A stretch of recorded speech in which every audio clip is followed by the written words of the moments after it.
Hello student, आप class 11 में topic पढ़ रहे हैं फोटोसिंथेसिस इन हायर प्लांट और उसमें आज जो पढ़ोगे C4 पथवे। क्या पढ़ोगे? C4 पथवे या हैचेट स्लैग साइड।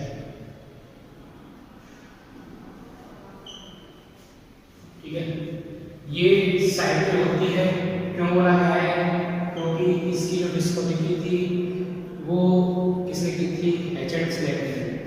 क्लियर है? इसके बाद हम पढ़ते हैं C4 पथवे, मतलब कि ये देखा जाता है C4 प्लांट मतलब कि जिनमें फर्स्ट प्रोडक्ट क्या होता है?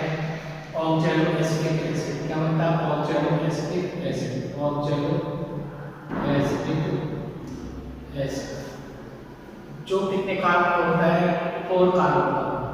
कितने कार्बन का? 4 कार्बन का बना हुआ होता है। C4 प्लांट होते हैं, उनमें क्या होता है? फर्स्ट प्रोडक्ट क्या होता है?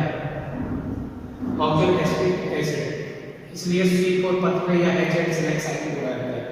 जबकि आपने क्या पढ़ा था कि कैल्विन साइकिल जब आपने पढ़ी थी C3 प्लांट में जो फर्स्ट प्रोडक्ट बनता है, किसमें? C3 प्लांट में जो फर्स्ट प्रोडक्ट बनता है वो है फॉस्फोग्लिसरिक एसिड। जबकि C4 प्लांट में फर्स्ट प्रोडक्ट जो होता है वो ऑक्सैलोएसिटिक एसिड बनता है, OH बनता है।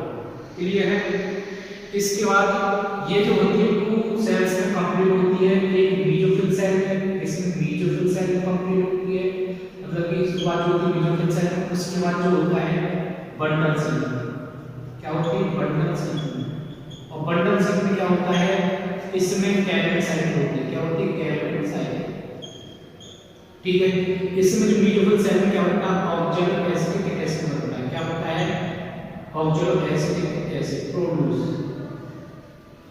ठीक है, पहला प्रोडक्ट जो मेसोफिल सेल में होती है C4 प्लांट, जिनको बोला जाता है एच स्लैग साइकिल जो होती है, उनमें जो मेसोफिल सेल होती है, ठीक है ना, उनमें क्या होता है? ऑक्सैलोएसिटिक बनता है और बंडल सेल जो सेल होती है उसमें बनता है कैल्विन साइकिल। इस तरह की जो सेल होती है जिसमें मेसोफिल सेल और बंडल सेल जो होती है, एक मेसोफिल सेल और बंडल सेल, उस तरह की जो लीव्स होती है उन्हें बुलाते हैं क्रेंच एनाटॉमी। क्या बुलाते हैं? क्रेंच एनाटॉमी। ठीक है, जिसमें दो चीज होती है, मेसोफिल सेल होती है और बंडल सेल होती है। इस तरह की जो होती है उसे क्या बुलाता है? क्रेंच एनाटॉमी बुलाता है। क्या बुलाता है? क्रेंच एनाटॉमी। क्लियर है? इसमें क्या होता है? 2 स्टेप में होती है कंप्लीट साइकिल होती है, चेन स्लैग साइकिल। 2 स्टेप में कैसे? एक होती है मेसोफिल सेल। क्या होती है? Mesophyll cell. और दूसरी होती है आपकी बंडल सेल। इसे बोलेंगे मेसोफिल सेल या बोल सकते हैं सीधा सीधा MS बोल देते हैं मेसोफिल सेल और इसे FS। ठीक है, मेसोफिल सेल, ठीक है, M सेल और इसे बंडल सेल BS। ठीक है, BC बंडल सेल। क्लियर है? 2 सेल होते हैं। इसमें सबसे पहले जो कार्बन फिक्सेशन होता है, इसमें कार्बन डाइऑक्साइड का फिक्सेशन, तो एटमॉस्फेयर से क्या आती है? CO2 आती है। क्या आती है? CO2। लेकिन वो क्या होती है? बाइकार्बोनेट फॉर्म में। किसके फॉर्म में? बाइकार्बोनेट फॉर्म में। वो जो होती है किसके साथ हो जाती है? PEP के साथ। किसके साथ? PEP के साथ फिक्स हो जाती है। PEP का पूरा नाम फॉस्फेनॉल पायरुविक एसिड। PEP का पूरा नाम है फॉस्फेनॉल पायरुविक एसिड। ये 3 कार्बन का बना होता है। कितने कार्बन का? 3 कार्बन का होता है। एक कार्बन ये हो गया, ठीक, इधर से आ गया, वो आ गया आपका एटमॉस्फेयर से। ये CP atmospheric carbon dioxide atmosphere. ठीक है ना, जो बाइकार्बोनेट फॉर्म में किसके साथ? फॉस्फोरस पायरुविक एसिड के साथ क्या कर लेती है? फिक्स कर लेती है। फिक्सेशन कर लेती है। इसको क्या बोलते हैं? फिक्सेशन। जब फिक्सेशन होता है तो पहला जो प्रोडक्ट बनता है वो 4 कार्बन का क्या होता O डबल एट में क्या बोला था? O डबल एट क्या नाम है? ऑक्जेलो एसिटिक एसिड। कितने कार्बन का होता है? 4 कार्बन का। राइट में कितने 4 कार्बन का बना होता है। इसके बाद इसमें क्या होता है? आगे चल के क्या बनता है? Malic acid. क्या बनता है? Malic acid. क्या बनता है? Malic acid. ठीक है। और मैलिक एसिड एस्पिरेट ये जो होती है पूछ लिया आता है किस फॉर्म में कार्बन डाइऑक्साइड होती है जो मीजोफिल सेल से बंडल सेल में जाती है, वो एसिड फॉर्म में जाती है। किस फॉर्म में जाती है? एसिड फॉर्म में। क्लियर? एसिड फॉर्म में चली जाएगी तो वो क्या होती है? आगे चल के उसमें क्या देखने मिलेगा? डीकार्बोक्सिलेशन देखने मिलेगा। क्या देखने मिलेगा? डीकार्बोक्सिलेशन। डीकार्बोक्सिलेशन से अलग हो जाएगा और क्या पायरुविक एसिड अलग हो जाएगा। Pyruvic acid. ठीक है, ये पायरुविक एसिड बन जाता है और ये क्या कहलाता है? डीकार्बोक्सिलेशन। क्या कहलाता है? डीकार्बोक्सिलेशन। ठीक है, डीकार्बोक्सिलेशन क्या होता है? कार्बन डाइऑक्साइड अलग हो जाता है। ये कार्बन फिक्सेशन है, कार्बन डाइऑक्साइड, इसे कार्बोक्सिलेशन बोल सकते हैं, कार्बन फिक्सेशन बोल सकते हैं। ठीक है ना? ये डीकार्बोक्सिलेशन से CO2 अलग हो गया। CO2 जो होता है वो यूज हो जाता है किसमें? Kelvin cycle. किसमें? Kelvin cycle. कैल्विन साइकिल तो आपको पता चल गया इसमें मीजोफिल सेल होंगे। किसमें होंगे? Mesophyll cell. इसके बाद जो होता है पायरुविक एसिड होता है, जब वो कहां पहुंचता है? वो पहुंच जाता है पायरुविक एसिड जब करने के बाद में मीजोफिल सेल में। जब वो मीजोफिल सेल में जब ट्रांसपोर्ट होता है उस टाइम पर क्या होता है? रीजेनरेशन। क्या होगा? रीजेनरेशन। ठीक है, क्या होगा? रीजेनरेशन। पायरुविक एसिड का क्या हो जाएगा? रीजेनरेशन। क्या होगा? रीजेनरेशन। जब रीजेनरेशन होगा, ठीक है, उसमें क्या होती है? एक एटीपी और खर्च हो जाती है। क्या हो जाती है? एटीपी और खर्च हो जाती है। कहां पर? रीजेनरेशन। जब पायरुविक एसिड से फॉस्फेनॉल पायरुविक एसिड जो बनता है, पायरुविक एसिड से फॉस्फेनॉल पायरुविक एसिड जो बनता है तो एटीपी खर्च हो जाती है। कितनी? 2 एटीपी। रीजेनरेशन होती है। ठीक है, कितनी? 2 एटीपी खर्च।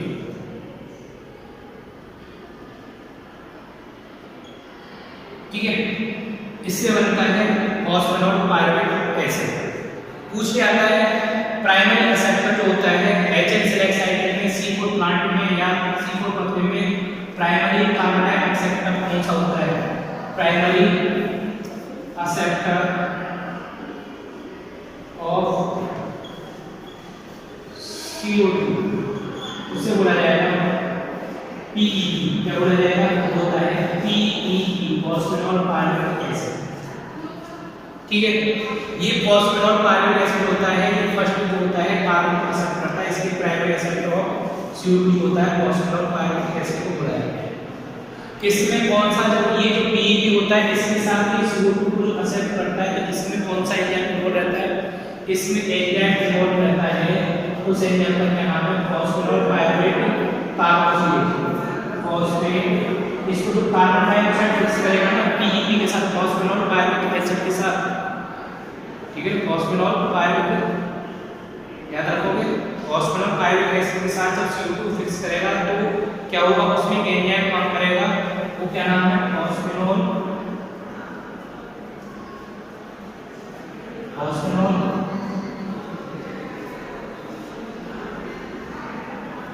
पायरुवेट कार्बोक्सिलेज,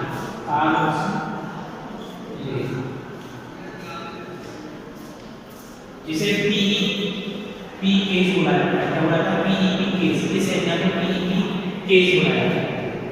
ठीक है, ये जो होता है ये एंजाइम होता है फॉस्फेनॉल पायरुवेट एसिड के साथ इस कार्बन डाइऑक्साइड को फिक्स कर देता है। ठीक है ना, ये एंजाइम। और पूछ लिया था प्राइमरी एक्सेप्टर ऑफ CO2 कौन है? फॉस्फेनॉल पायरुवेट एसिड। और ये पूछ लिया था रीजेनरेशन होती है, अलग से 2 एटीपी खर्च हो जाती है। ठीक है ना, और इधर जो होती है डीकार्बोक्सिलेशन में CO2 जो होता है कैल्विन साइकिल में होता है। कैल्विन साइकिल आपको पड़ी है, वही कैल्विन साइकिल होती है। ठीक है, इस कार्बन डाइऑक्साइड को जो एक्सेप्टर जो होता है कैल्विन साइकिल में जो यूज करने वाला होता है वो आगे से पढ़ी थी ना सीक्रेट प्लांट में कार्बन साइकिल, उसी तरीके से ये कैल्विन साइकिल होती है, उसी तरीके से होती है। यहाँ पे जो डिकार्बोक्सिलेशन हुआ है उस कार्बन डाइऑक्साइड का ही कैल्विन साइकिल में यूज होता है, किस द्वारा, RUBP के द्वारा। क्लियर है?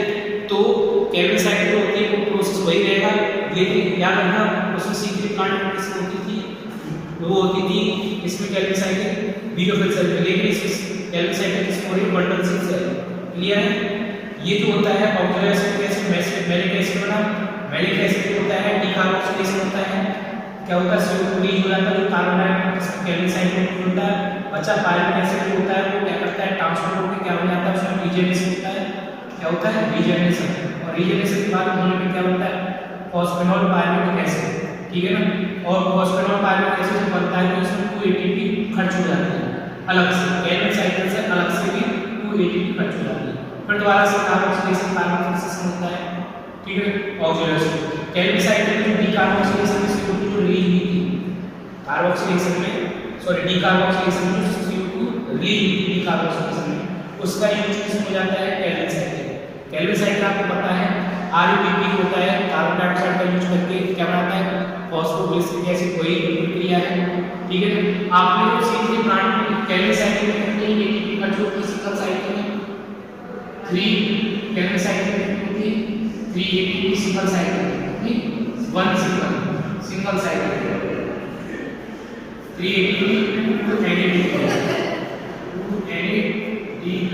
ये खर्च होती थी कैल्विन साइकिल, लेकिन इससे क्या होगा, 2 ATP कहाँ पर अलग से और खर्च हो रही है, कहाँ पर, रीजेनरेशन होगा, तो टोटल कितनी होगी 5 ATP, कुछ कहता है एंड सेलेक्ट साइकिल होती है, सिंगल साइकिल में कितनी ATP खर्च होती है, 5 ATP, कितनी NADPH खर्च होती है, NADPH खर्च होता है, ठीक है ना। सिंगल साइकिल इसमें H and select single cycle में 5 ATP खर्च होती है, 2 NADPH खर्च होती है, ठीक है ना, सिंगल साइकिल। और जब ये एक ग्लूकोज का मॉलिक्यूल बनाएंगे, क्या बनाएंगे, ग्लूकोज का मॉलिक्यूल कैल्विन साइकिल में, सॉरी इसका बनेगा शुगर का मॉलिक्यूल जो बनेगा तो क्या देखने मिलेगा, उसमें टोटल ये शुगर मॉलिक्यूल बनाने के लिए 6 साइकिल के लिए और 6 साइकिल में कितना है, मल्टीप्लाई 6 से 20 ATP खर्च हो जाएगा, ठीक है ना। C4 प्लांट जो होते हैं वो एक मॉलिक्यूल बनाने के लिए शुगर का मॉलिक्यूल बनाने के लिए 30 ATP खर्च होती है, जब किसी भी प्लांट होते हैं वो कितनी एनर्जी खर्च करते हैं, वो 80 ATP एनर्जी खर्च करते हैं, ठीक है। NDL pH दोनों एनर्जी बराबर खर्च करते हैं, C3 प्लांट और C4 प्लांट, क्लियर है। इसके बाद ये आपको पता चलेगा C3 प्लांट और C4 प्लांट, एग्जांपल पूछ लिया जाता है, एग्जांपल में आ जाता है C4 प्लांट का मेज हो गया, ठीक है, शुगर केन हो गया, ये हायर प्रोडक्शन करते हैं, क्या करते हैं, हायर प्रोडक्शन। ये जो होते हैं किस रीजन में होते हैं, ये ट्रॉपिक रीजन में प्रेजेंट होते हैं, ये किस रीजन में प्रेजेंट होते हैं, ट्रॉपिक रीजन में, जहाँ क्या होती है, इन प्लांट्स के पास एबिलिटी होती है हाई टेम्परेचर को क्या करने की, टॉलरेट करने की, ठीक है, इंटेंसिव लाइट एबिलिटी होती है, इंटेंसिव मतलब बहुत लाइट को क्या करते हैं, ज़्यादा से ज़्यादा एब्जॉर्ब करते हैं, और टेम्परेचर को क्या करते हैं, टॉलरेट करने की एबिलिटी होती है इनके पास, ठीक है ना। क्यों, क्योंकि इनमें क्या होता है, कई जेनेटिक डिग्री है जिसमें बीजोफिल सेल, बंडल सेल, ये बंडल सेल क्यों बोला है, क्योंकि ये जो होती है वेस्कुलर बंडल जो होती है उसके चारों तरफ जो होती है एक माला जैसे स्ट्रक्चर दिखाई देती है, किसकी, माला जैसे स्ट्रक्चर, जिसे बोला जाता है बंडल सेल। इसमें ग्रैंड एनाटॉमी वाली थी, इसमें देखते हैं मेज एंड शुगर केन, एग्जांपल पूछ जाता है, इज दैट क्लियर।